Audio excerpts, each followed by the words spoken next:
The sheriff framed my mama, so I rode into town with her Bible and his name on my list.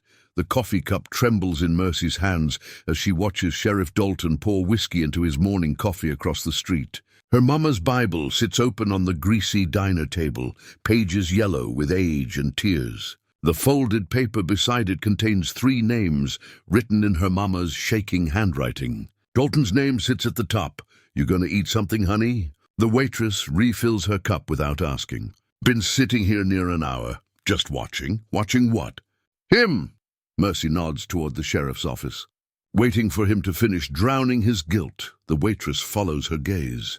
Dalton stumbles against his desk, catches himself. Even from here, they can see his hands shake as he brings the bottle to his lips again. The sheriff's had a rough few years. "Lost his wife, you know. My mama's been dead 3 years. Mercy's voice cuts like broken glass. "Prison will do that." The waitress steps back. Something in Mercy's tone makes her nervous. "You from around here?" "I'm Clara Thorne's daughter." The name hangs in the air like smoke. The waitress goes pale. "Everyone in this town knows that name. Everyone knows what happened. What they think happened. Oh, honey, I'm sorry. That fire was terrible. My mama didn't start that fire." Mercy closes the Bible, stands. "But somebody wanted everyone to think she did." Dalton looks up from his bottle. Through the dirty glass of his office window, his bloodshot eyes find hers. For a moment, the whole town seems to hold its breath. He knows that face. Those are Clara's eyes staring back at him. Clara's chin. Clara's stubborn mouth. "Jesus Christ," he whispers, and the bottle slips from his fingers. Mercy picks up the Bible and the list. She leaves $2 on the table and walks to the door. The bell chimes once as she steps onto the wooden sidewalk. Dalton stands behind his window now, both hands pressed against the glass like a man trapped underwater. She crosses the dusty street slowly, deliberately.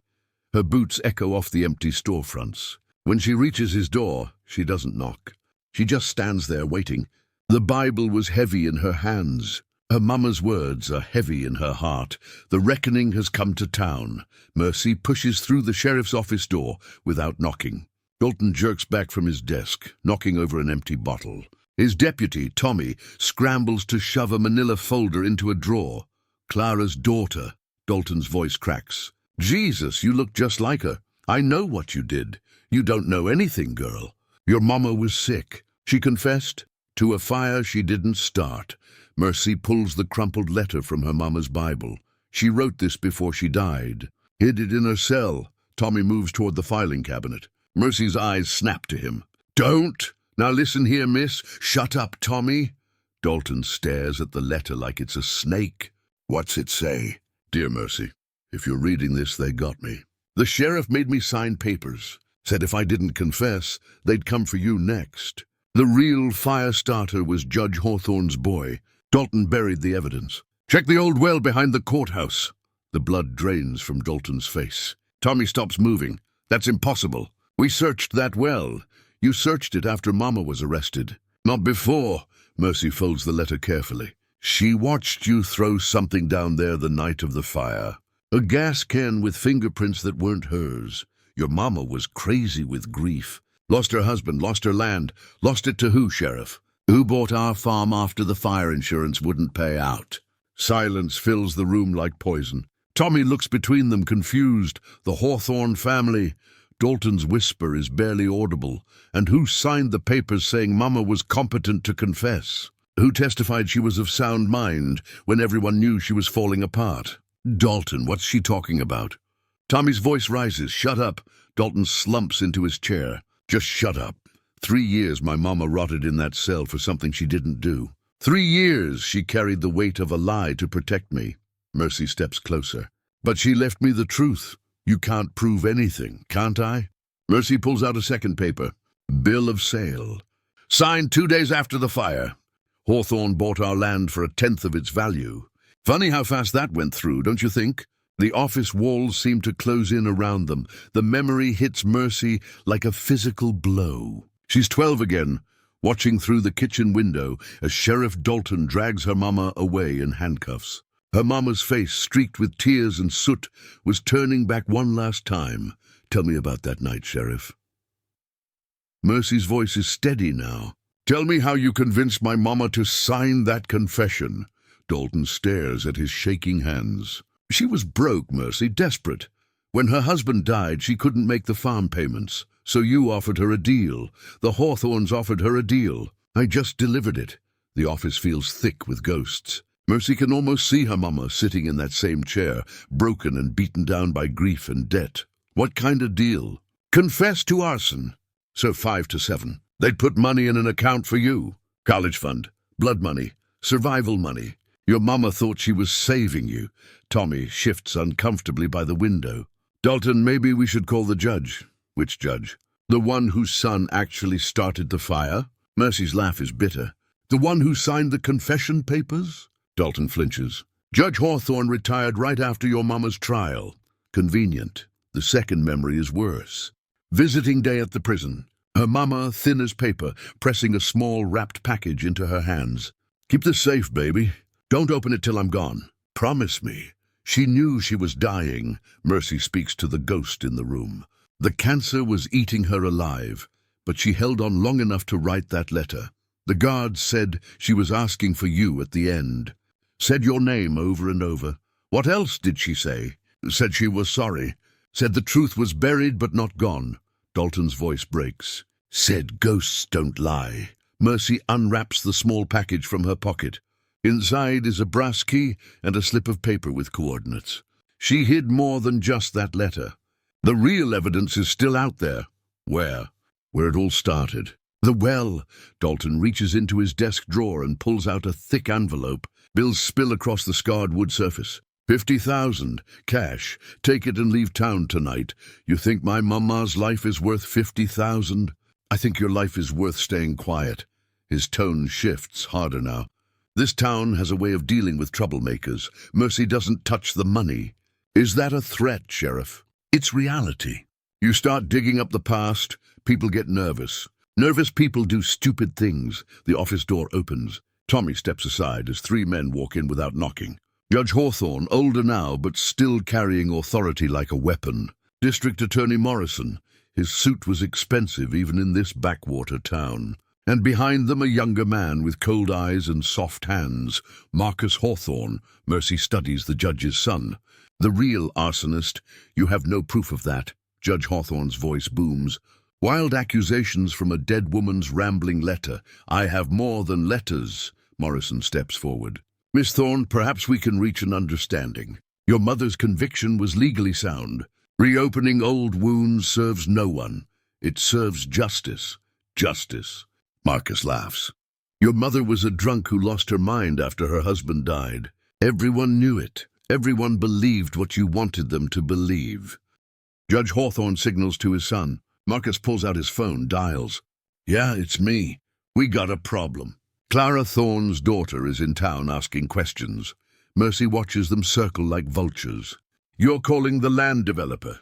The one who bought up half the county after those convenient fires. Smart girl. Morrison's smile is cold. Too smart for her own good. Here's what's going to happen. Judge Hawthorne leans against Dalton's desk. You're going to take that money and disappear tonight. And if I don't, accidents happen. Young women traveling alone, unfamiliar roads, bad weather coming in. Mercy stands slowly. You killed my mama once. Now you want to kill me too. Your mama killed herself with guilt and whiskey. We just gave her a place to do it. Wrong answer. Mercy pulls a small recording device from her pocket. The red light blinks steadily. Every word, every threat, every confession. The room goes dead silent. The old stone well sits behind the courthouse like a grave marker. Mercy leads the procession of guilty men through the tall grass, her mama's Bible clutched against her chest. The recording device still blinks red in her other hand. You can't prove anything with that recording. Judge Hawthorne tries to sound confident, but his voice shakes. Can't I? Threatening to kill a witness. Conspiracy to commit fraud. Murder. It wasn't murder.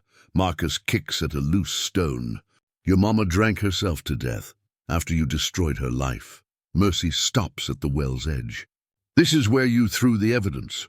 The gas can with your fingerprints.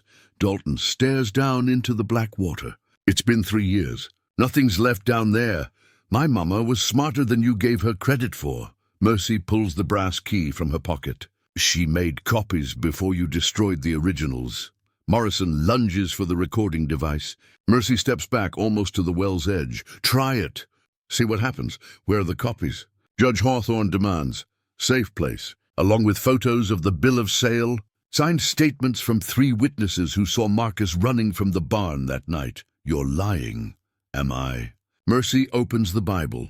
Inside, tucked between the pages, are photocopied documents. Bank records showing payments to Dalton. Land transfers dated before the fire. Insurance claim denials. Marcus grabs for the Bible.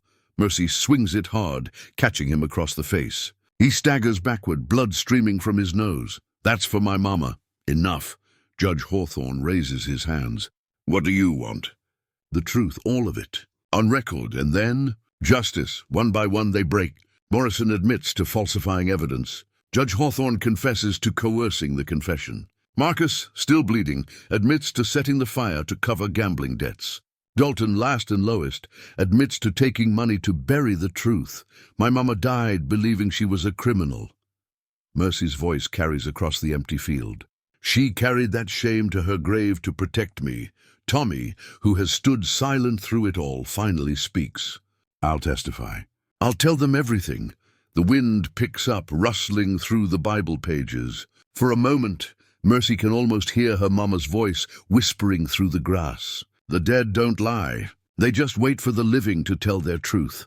The reckoning is complete. The graveyard sits on a hill overlooking the town where lies lived for too long. Mercy kneels beside a simple stone marker that reads, Clara Thorne, beloved mother. The grass is overgrown, forgotten like the woman beneath it. I did it, Mama. I told them the truth. Wind moves through the cemetery, rustling the pages of the open Bible in her hands. The same Bible that carried secrets and gave her strength when everything else failed. The whole county knows now. The sheriff's been arrested. Judge Hawthorne resigned in disgrace. Marcus is facing arson charges. She touches the cold stone. Morrison's cooperating with the state investigators to save his own skin. A car pulls up the gravel road. Tommy gets out, his deputy badge gone, replaced by plain clothes and tired eyes. Thought I'd find you here. Come to arrest me. Come to thank you. He stops a few feet away, respectful of the sacred space between mother and daughter. My conscience has been eating me alive for 3 years. You could have spoken up. I was scared. Coward, mostly. But you weren't. Mercy closes the Bible and places it gently against the headstone. The leather cover is worn smooth by her mama's hands, then hers. She always said the truth has weight, carries heavy until you set it down. What will you do now? Don't know. Haven't thought past today. She stands, brushing dirt from her knees. Maybe I'll stay. Someone needs to keep watch over this place. The town could use some honest people, could use a lot of things. Mercy looks down at the valley where smoke still rises from chimneys and secrets. But it's got one less liar today. Tommy nods and walks back to his car. Mercy stays until the sun sets behind the mountains, painting the sky the color of justice served. When she finally leaves, the Bible remains behind, marking the spot where truth was finally laid to rest beside the woman who died protecting it.